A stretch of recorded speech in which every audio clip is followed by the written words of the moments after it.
Hey there guys, I hope you're doing amazing. This year has been a rough one, even gaming wasn't able to escape 2020. A lot of games were delayed, so we've experienced a lot less games this year than we would have normally played. But even with all of that, we got some amazing entries and I'm gonna share with you my top 5 games that I played in 2020. Let me just quickly remind you that I stream regularly on Twitch at twitch.tv/locust_SW and I'm pretty active on Twitter, so make sure to check out those links in the description. If you aren't subscribed, there's a red subscribe button you should totally hit if you want to stay tuned for more. Let's go!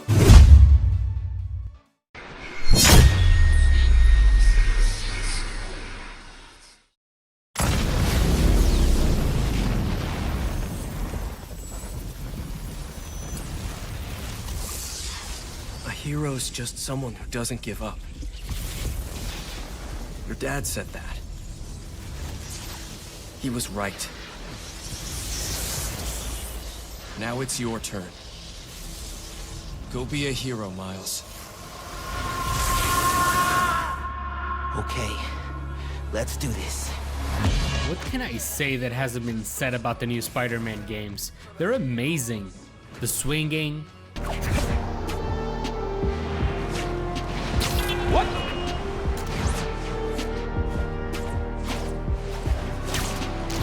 The combat. Stay still, damn it!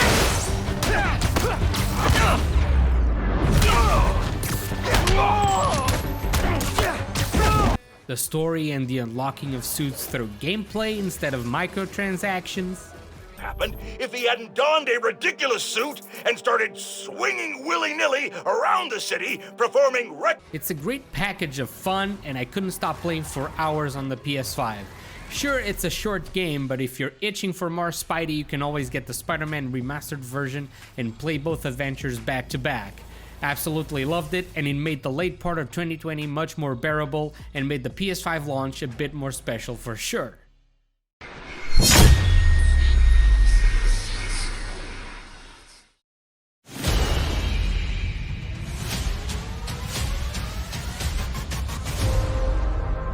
Typhon is free. You need my help. Let the tale of Phoenix be my redemption. Oh, no, not another of your boring stories. How long is this going to take? Okay, hear me out here. This game was my biggest surprise this year. For full disclosure, I gotta say that I've never played Zelda Breath of the Wild, mainly because I never owned the Switch and because it always seemed like an intimidating game. A game that I would have to drop an insane amount of hours to complete, and I just never got around to do it. And when this game was announced as Gods and Monsters, everyone was saying that it looked like a Breath of the Wild knockoff, and I immediately put it on the no playlist.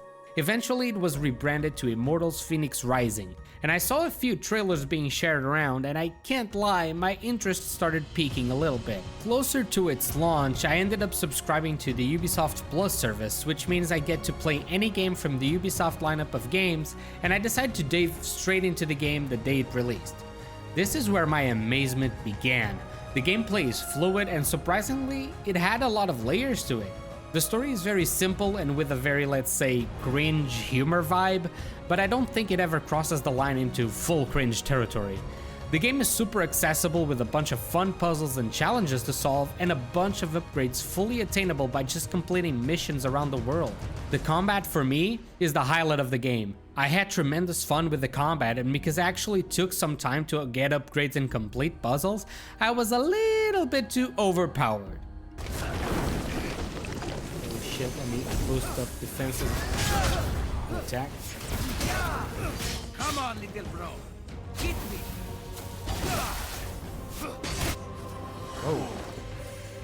Already? Catch flames. Come on, Phoenix. Let me teach you a thing or two.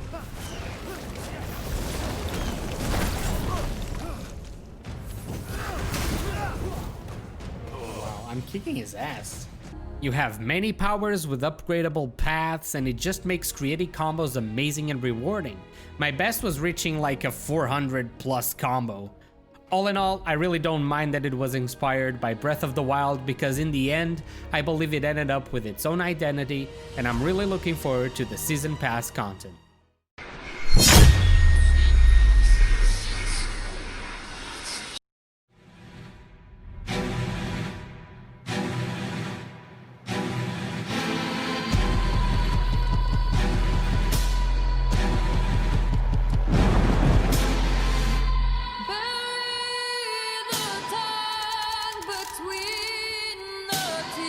By this point, you should already know that I'm a big fan of the Assassin's Creed franchise since 2007, so for it not to show up on my list, it would have to be absolutely a deplorable game.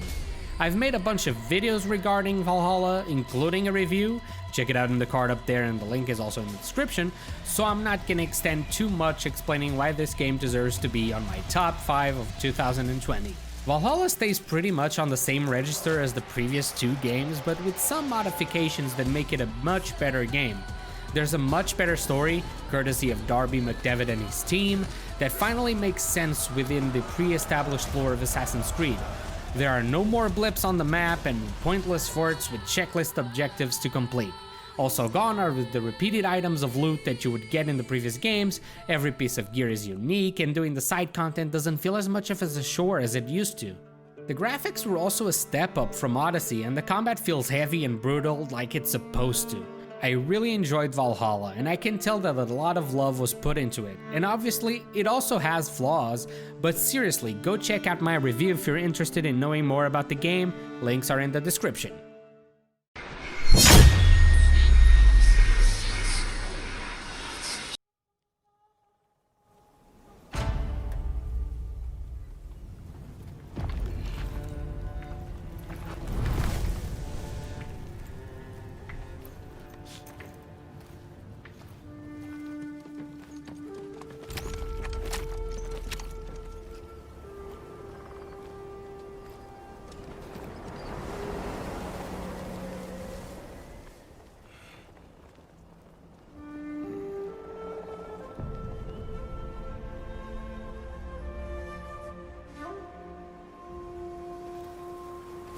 Samurai!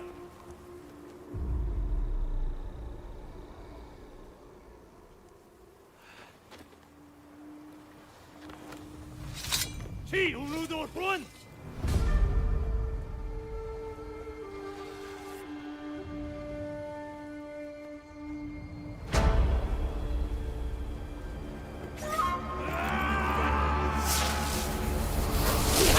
Ah, the Game Awards Player's Choice Award. And I can totally see why. This game for me was truly remarkable, so I really want to start with the things I liked less about it.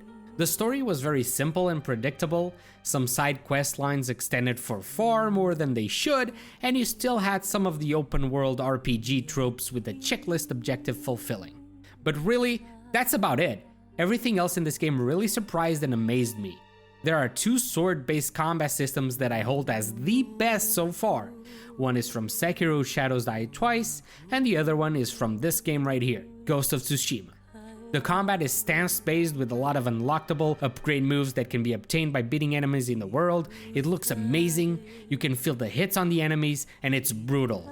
Not only that, but you need to adapt strategies to fight different enemy types. The combat is definitely the highlight of the game, no doubt about it. And not only does this game do combat right, but it also excels in its stealth. You'd think a franchise like Assassin's Creed would actually have the best combat and best stealth, but I think Ghost just utterly humiliated the AC franchise in these regards. There's a bunch of tools to aid you in your stealth routes like smoke bombs, charms that make sounds, and even chain kills. Also, the levels are well designed and there's a lot of versatility with the way you complete your objectives. The graphics are typical for PlayStation exclusives. They're AAA amazing with beautiful Japanese vistas to explore throughout. The photo mode is also one of the best I've ever seen, and it really makes you want to take a bunch of pics of the lovely scenery. In addition to all these things, Sucker Punch released the Legends mode, which is a co-op multiplayer experience. It's totally separate from the main game, and it resembles the looter type of game very well. It's free of charge, which is amazing, and it's pretty fun mod to play with your friends. If you haven't played Ghost of Tsushima yet and have a PlayStation 4 or 5, what are you waiting for? Go play it now.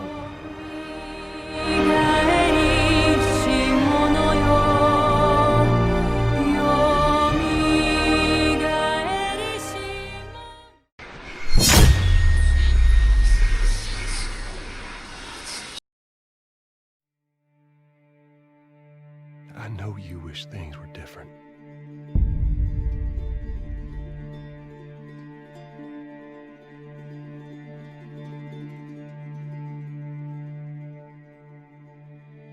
I wish things were different. Ellie! But they ain't. Okay. Let go of the dislike button, okay? Come on. It's only a game. Why you have to be mad? This game is a journey, and what an amazing journey it is. The game's story was super divisive, and it generated a lot of unwarranted hate from the gaming world. In my opinion, it's a really sad situation that just shows how petty people can be to bash a game they never played so fervorously and going to great extents to try and bash its reputation in whichever way they think possible. Which is really ironic given a lot of the critiques they throw at Ellie's behavior. Don't get me wrong, if you don't like the story, hey, I'm not gonna try and change your mind and bash you. It's your opinion and you're entitled to it. But if you went around harassing the devs and people that enjoyed this game, I think you should reevaluate your life's priorities. This game picks up the solid but flawed gameplay of the first Last of Us and polishes it up and adds some greatly appreciated improvements.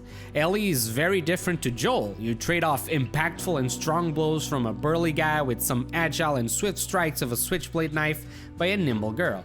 She can dodge enemy attacks while in melee, and with all this new agility and speed, you can easily break free of an overwhelming situation by just running away and squeezing in through tight spaces to escape enemies' lines of sight.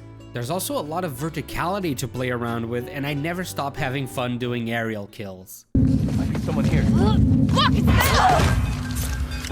I was super impressed with the level design of this game. You can pass by undetected in most situations and not kill a living, not living soul. But if you choose, you can just kill anyone in that specific encounter. There's also a lot of stuff to help you escape sticky situations and a lot of tools at your disposal to either go full guns blazing or just stealth by completely. There's also a lot of exploration to be done. My favorite moment of the game is exploring the initial entrance of Seattle with Dina. You peer further into hers and Ellie's relationship as they organically talk while you explore. My favorite moment is no doubt the music shop where you find a guitar and Ellie sings Take On Me to Dina. That completely caught me off guard, and it's certainly a gaming moment I'll never forget. Graphically, this game is an absolute beauty. I don't think I've ever seen such a good-looking game since God of War. Time after time I was left speechless by the amazing work done by Naughty Dog team. Facial animations, gameplay animations, textures, vistas, it's all there.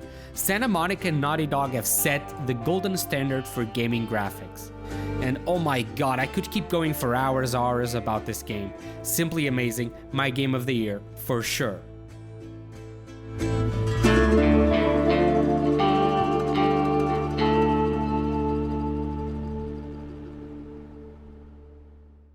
And there you have it, my top 5 favorite games of 2020. I know there's a lot more that I still have to play, but there's a whole year of gaming ahead of us.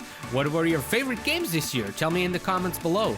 Don't forget to follow me on Twitch and Twitter, the links are in the description below. A subscribe and a like on the video are extremely appreciated, and I'll catch you guys next time. Bye!